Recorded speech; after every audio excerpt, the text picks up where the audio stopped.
Voici des questions d'inéquation. Donc, j'ai 2x quelque chose, et souvent, on va avoir une racine carrée d'un côté et, disons, une ligne droite de l'autre côté. Mais avant de commencer à travailler mathématiquement là-dedans, tu as besoin de faire des dessins. Donc là, j'ai ici, j'ai deux droites.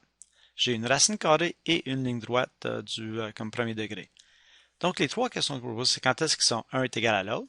Ça, c'est de trouver le x qui est en commun. Quand est-ce que un est plus grand que l'autre ou un est plus petit que l'autre. Moi, j'ai mon g et j'ai mon f. Quand est-ce que lui est égal à lui? Bien, ce que je suis en train de demander, c'est le point d'intersection ici.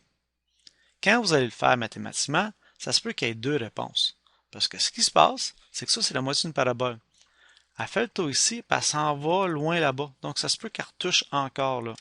Ça veut dire qu'une fois que tu as les deux solutions, c'est à toi, avec ton dessin, de savoir laquelle qui est bonne, laquelle des x que tu veux. Tu veux-tu le x qui est à gauche ou celui qui est à droite? Là, on veut celui qui est à droite, qui est à 3. Une deuxième question, c'est quand est-ce que f est plus grand que g? Plus grand sur le plan cartésien, ça veut dire plus haut. Où est-ce qu'il est plus haut?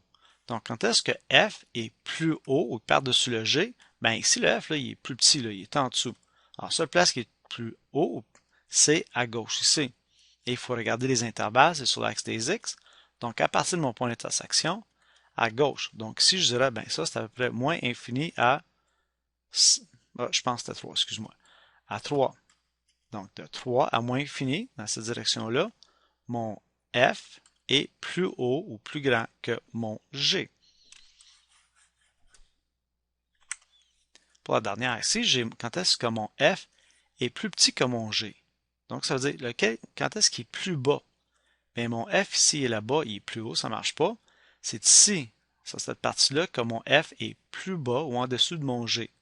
Donc, je dirais que c'est de l'intervalle 3 jusqu'à 9.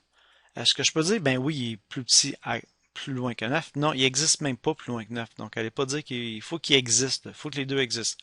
Donc, l'intervalle, ça part de là jusque là.